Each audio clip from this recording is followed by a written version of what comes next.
Hello one, hello two, hello three, hello four, hello five, hello everybody. Hope you're feeling fine. Yeah, good day to you and hello to you. Wherever you're listening, my name is Victor James and this is Life Conversations with Victor James. Yeah, it's been a while. It's been a while, a good while really. I had to bend my back and put my fingers into the waters to finish a project, and I'm at the tail end now. So I felt today was too important for me to miss this episode. Yeah, today marks 3 years since I moved to Lagos, and I don't know if you're at a point in your life where you are wondering if you should make a move. I don't know what move it might be. The moves are in different kinds. So the only thing I can say to you is, are you confident in yourself? Are you confident in God? Do you have a plan? If the answer to these three is 2 out of 3, you don't have to have answers to 3 of them. Please move. Please move. Please move. So yeah, I was born in Akure, Ondo State, and I went to secondary school there, then moved to Benin for my university education, bachelor and masters. Then I returned to Akure, worked. That's when I started maybe the things I do now. Started from there. And then I registered, when COVID came, before COVID came really, I registered for PhD because I had a career track then that I was following. That was academic. And but most times when our plans are replaced, they are replaced with better plans. I've realized. So you may say that you want to work in the house of just a Potiphar, just an official, a government official, but sometimes when that is lost, of course, when it's lost, you may wonder what is happening, but when you bounce back a few years later, you see yourself in the palace. So many times. That's why I don't know if we should feel so sorrowful for a long time over anything that fails, because for whatever reason, I don't know, this is the same for the secular world and also people who know God. You just realize that the new plan seems better than the previous. So, how did I now move to it was a great move really. I was doing my PhD, so this is a funny story. What is life without funny story? So I was doing I registered for PhD, and when I finished registering, then I got admitted. I was assigned to supervisor. COVID now came. So throughout COVID, period of let's say over 6 months, lockdown, the school was closed. I just began to think about my life. So I don't know if I should share everything that's on my mind in this podcast, but maybe I should. All right. So in the period where I was waiting, I think I looked around my room. I was in my apartment then in a self-con, and then I looked around, and so I just asked myself that so if if the world ends now, would I? So I looked around and I was thinking, if even if they say everybody should, some people are talking about losing their properties. If the world should end now, what would I say I have really that I've lived?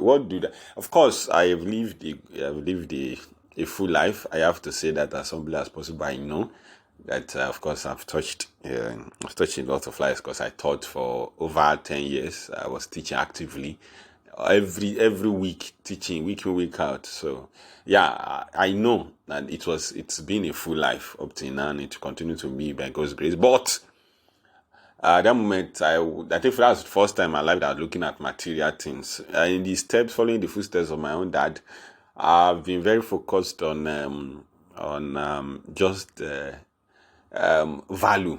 So not really. I've never been one to think about money. So I remember I was even saying it at one time that I don't want to be rich. I think I wrote it on Facebook. I'm sure I've deleted that post now. I beg, I want to be rich. Oh. So I was that kind of person. And so I was very content and happy, very happy with the way I was teaching. Of course, I'd graduated by then. This time that I was having this thought, I'd graduated 7 years from school. So meaning that many of my own classmates then were riding their own great vehicles and doing so well in finances. You could see from their lives that they were rich, or they were on their way to riches. But I was a happy person, and that mattered more to me. It matters more to me right now, anyway.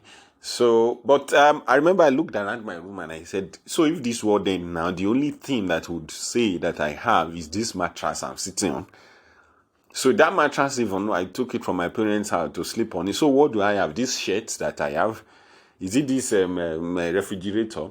So that refrigerator too, I bought a second hand from a friend. So what do I have? Is it this rug? So it was only the rug that I could point to and the books that I had. That these are my own property. So are these the things that I would say that I have? Bucket, books, shoes, and clothes that would fit into a bag when people are running for their lives, and I would say this is what I have in this life.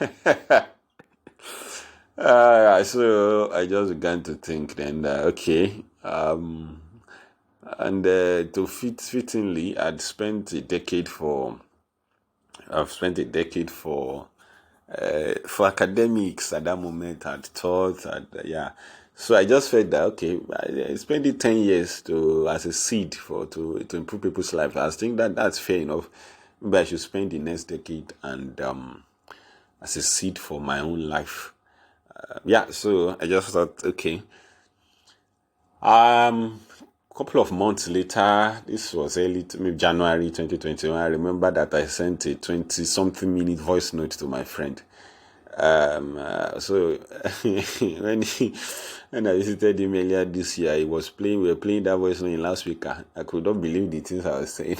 And life is very funny. So many of the things I said in that voice note, because I was complaining about not complaining. Yeah, maybe let's say complaining, and that's my friend, like my family members too. They enjoy when I'm complaining about something, because the number of jokes that I would make in 1 minute of complaint, you would laugh, no matter the gravity of the situation. Yeah, I'm still like that now. I hope to continue being like that, really. So we listened to that one note. We were laughing, and I think it's worthy to mention that many of the things I said in that voice note that I wanted to have, which facilitated my living my hometown, Akure. At the time I was listening to that voice note earlier this year, I had most of them. So yeah. So yeah, we thank God for everything. Yeah. So anyway, so I sent that voice note. I still have the voice now. He forwarded it to me. I have it now. I need to save it for my permanent record. So yeah, a couple of months later, after that initial thought that I looked around my room, sent voice note, and began to think that I think it's time for me to move, because I've always been my friends who lived in Lagos. They were always telling me to come around and come and get a job, come and work, but I was teaching. I was happy. I didn't see the need, to be honest, and I just knew that things would go well on the long run. So maybe not now, and I was happy. So I was living the life I wanted to live, and I was of great value to a lot of people. There is some joy that cannot be described when a student comes to me and how are you? I'm fine. What do you have in your chemistry? And the work exam you wrote, the person said they failed it. I say, you failed it. So it's chemistry only that's delaying you now from going to university. Yes, sir, if you can help. All right, come, I will teach you. And then you teach these same persons and they got A and B in the work just 6 months, 5 months, 5 to 6 months later. There is something that you get. There's a value. There's something you get from that, and then they become indebted to. They can't know how to thank you, really, because they know you changed their life. So that is one of the greatest. Of course, you'll be happy. Maybe till now, many of the things I do, the value I've had it. I'm trying to be humble as I'm talking. It seems I'm being proud. So till now, those the value, the essence I got, the fact that I was valuable, I am valuable, keeps me going a lot, and I suppose that's one of the core. Is at the core of my happiness and my existence. And people, I'm always happy by God's grace and the joy of salvation, of course. All right, so. I started the story by saying that I had PhD admission. I got a supervisor. So what happens to my PhD if I move to Lagos? Of course, people will say that you can do the two together. I'm not, except you are gainfully employed in an institution, and then you have an arrangement. You have an arrangement with your supervisor who would support. I think, if not, I like to do things my way and try to do them with all my heart. Just focus. So I went to meet this professor. God bless that man. I remember Federal University of Technology, Akure. I went to his office. Good afternoon, sir. So standing even outside his office, I began to ask myself, this is what I did throughout my undergraduate. This is what I did throughout my master's. Am I going to do this again? Standing around people's offices and chasing professors up and down? I wasn't sure. So I entered his office. Good afternoon, sir. How much do I need? Again to have a conversation. God bless that man. I'm going to have a conversation around how much do I need if I want to do a PhD and I wanted to count my cost. He said at least 1 million. He said 1 million. This was 2021. So he said around 1 million, that's what I need. I said, really? Okay, sir. Do I need to be here for this PhD? He said that we need to attend seminars, that they just came up with a new, principle in their department. That department, I wanted to do PhD in medical microbiology. Yeah, I know that's a shocking news to so many persons. But yeah, I am a certified medical microbiologist up to master's level, really. But that's a story for another day. So so the man now said that I will need to show up in the school premises and attend seminar. These were the things I did undergraduate and master. Why would I? What's this? Do I want to live like this again? I just thanked him. I told my parents, of course, my dad, God bless him so much, and my mom too. Of course, my dad was ready, said, don't worry, we'll look for a way to sponsor the PhD, because at this time, the regular account balance I was having was around maybe 5K, 6K, 7K. If I got a gig, maybe to 30K, and then you spend that, go back to like 15K, 5K, 6K. So I knew that 100K is not mine. 100K, this is outside school fees. Talking about you import reagents, because of course that's a science. You need to import a lot of reagents. And now dollar was still at a very manageable level then. So imagine now. Yeah, so I left the man's office. I thanked him, and he said I gave him a topic. He adjusted the topic. Said I think I had already written my proposal. He said I should try and rewrite some parts of it. So yeah, I left. So step one, I was already signing out mentally from that life of that life at that moment of teaching. Step two, they now said the financial situation, the financial commitment that would require, I didn't have it. And my father tried, he has tried it, I did not want that. I didn't want to continue to receive from my parents. Why at this age? Come on. So it seemed to me that and then again, students that I was teaching, there was a time when I started teaching, the highlight of my own teaching career, students feared me and loved me at the same mayor. So if you ask them who is the most strict teacher, or the person they fear most in this institution, they would say it's Uncle Victor. If you ask them again, who is the one that you love the teaching most, your best teacher, they will say Uncle Victor. Of course, many of them ended up succeeding. So I was able to combine that, and it's now that I'm trying to get that out of my life. That is the fear, the that strictness. I beg. So, but in 2021, the kind of students that I taught, the last generation of students I taught, I mean, I could not understand. Well, now I could understand. I can understand now. They were not academics was not the priority for most of them. Of course, I don't. I've always had students that were not good enough, that were not serious enough. But at this moment, it seems as if they are half of the class don't want to be in the class and were forced by their parents, and therefore this showed in their responses. This showed in their behavior, class behavior.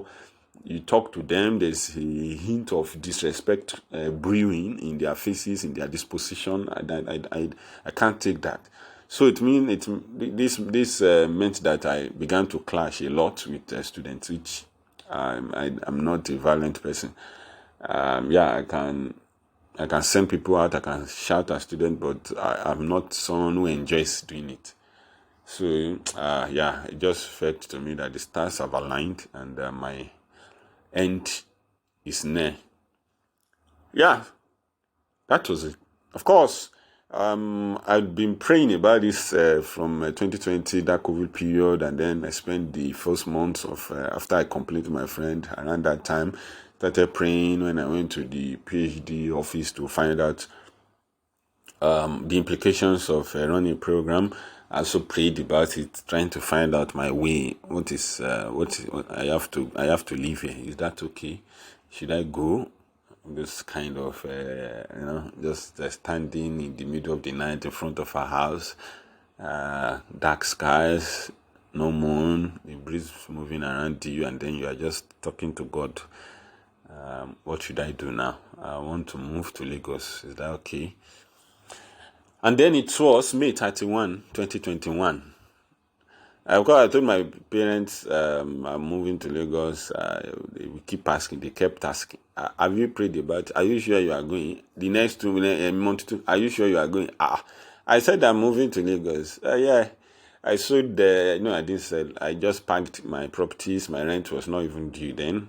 I think I had about 5 months or 4.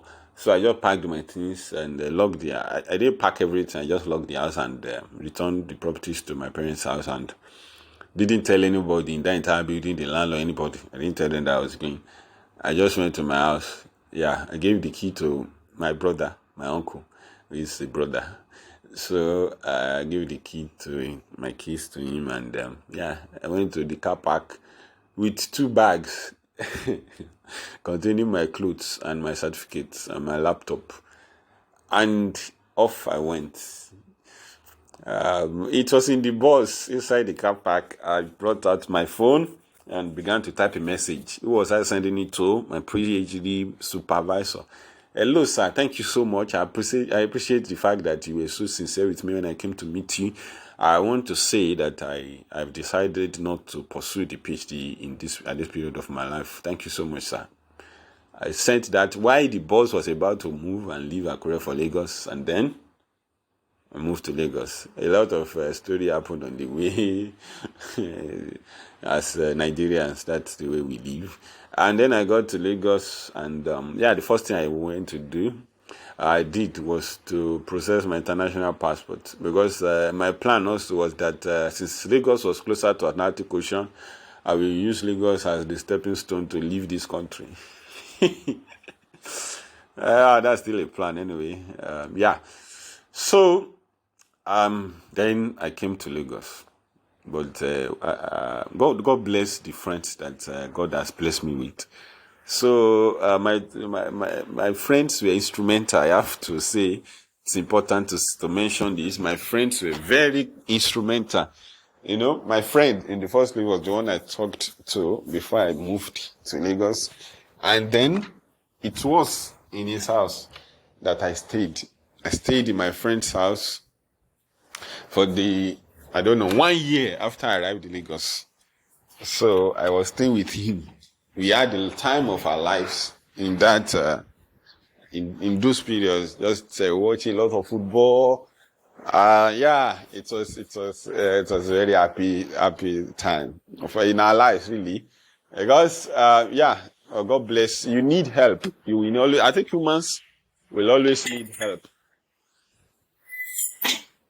I think humans will always need help, and yeah, I got all the help that I could find. Before I came to Lagos, there was this question my friend kept asking: have you got a job here? You don't have you don't have a job here. Don't you think you should have a job before you come? But I just trusted in myself because I remember telling him that most of my value is in me, not just my certificate. Again, of course, I had certificate, but most of my values is I just felt I can teach. It's just in my head. You know, but then after teaching 10 years, of course, I was teaching without a textbook at all. I would take you through 80% of the topics in JAMB chemistry. From my head, I'll be dictating the notes that you'll be writing. Will be me forming it in my head.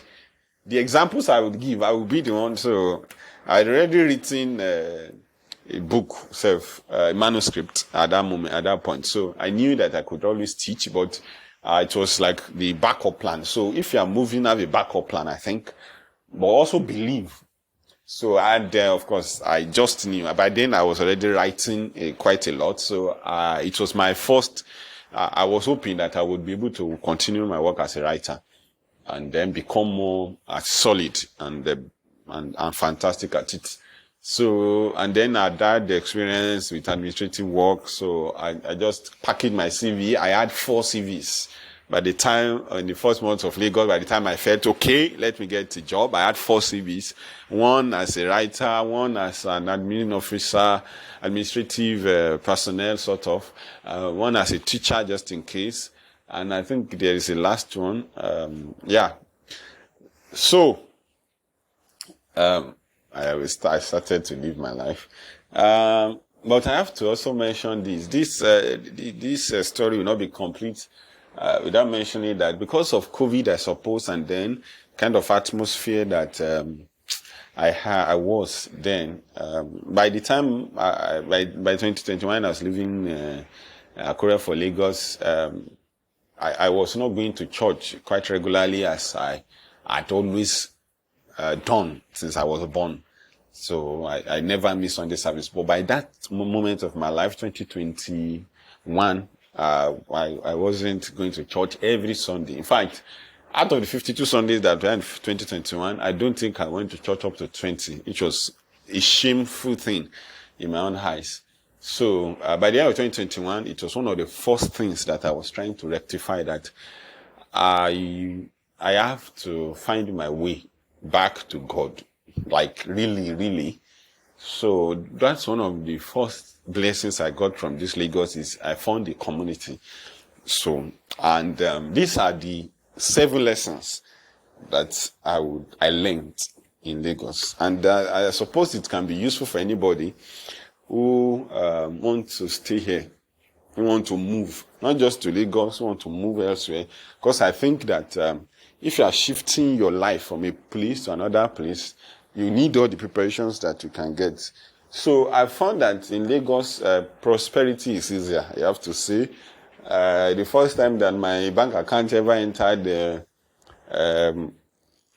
1 million, I was in Lagos. So yeah, it was in the period of how many years that spent then? I think just about 1 year. And then I had that because I was now working I got a writing gig, and faith is important.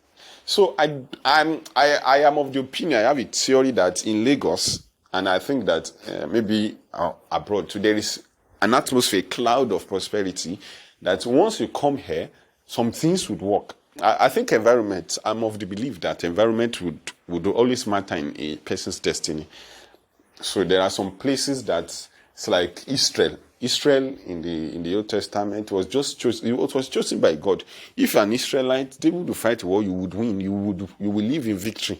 If you're a Philistine, the opposite is the case. It's not your own personal choice. It just happened that way. So you always try to check your environment. And I think one of the profits of Lagos advantages is there is an air of prosperity around, and people, maybe it's made by the people, I don't know. I suppose it's made by the people. People are always most people here, all if not all, they are rushing towards money. They are rushing towards making money.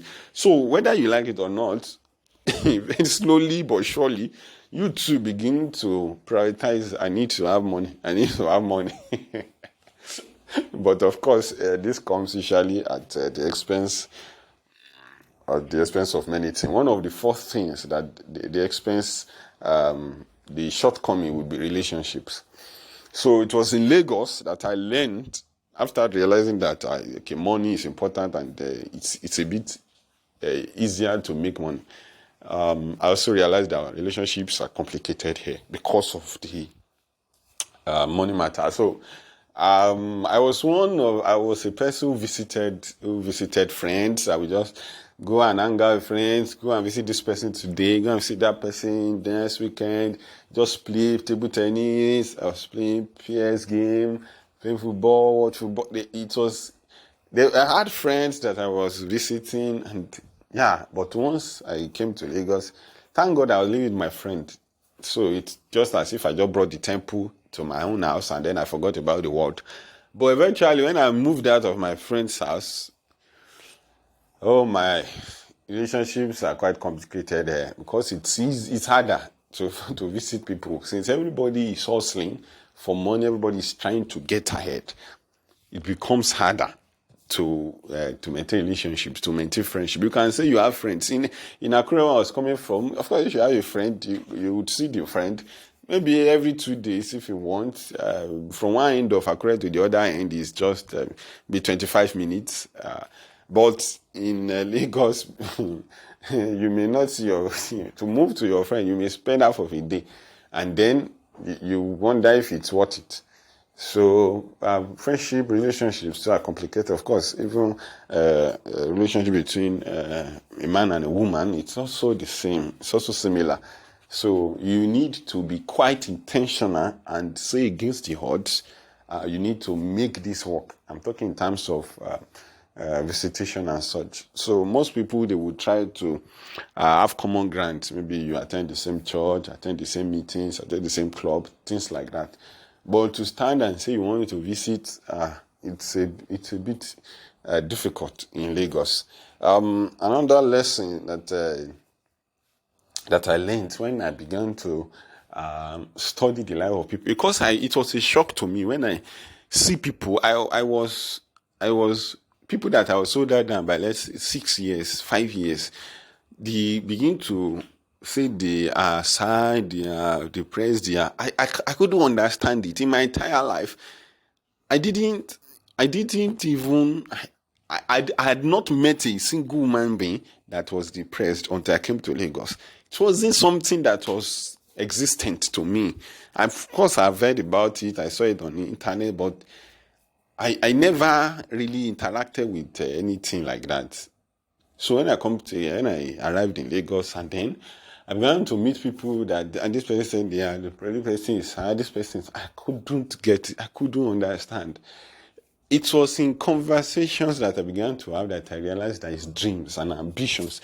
Because the dreams and ambitions of a regular person in Lagos far outweighs anybody that can be in, let's say, Akure, where I was coming from, Ekiti, Oshogbo, or Imo State, wherever that's not Lagos. Because the ambition of the people here, I have to put, it's a fact, it's always big.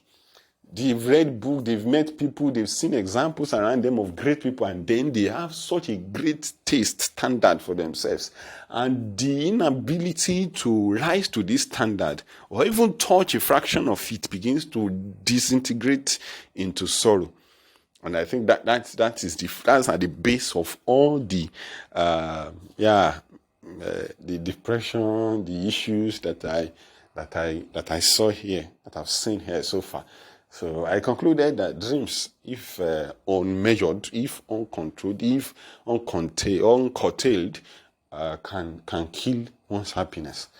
So that's another lesson that I learned. So, and I also realized too that people here in Lagos, they do have FANAF everywhere. It's like, if you want to do this activity, just put your mind to it and do it. Just one activity. But I realized that so many people here in Lagos, they do zero point 0.1 year, they will do 10 things, putting 0.1 effort or commitment, and then it seems as if they are not doing anything, because 0.11%, 10% of effort cannot really yield result. So rather than, they have a lot of distraction. That's what I'm saying. There is, okay, I'm saying they. I suppose I should say we. No, not we. I'm not like that. My lifestyle, I refuse to adjust. Though, yeah, I'm learning as much as I can, but my brain is always trying to pick only the positive, so that I don't lose myself. So yeah,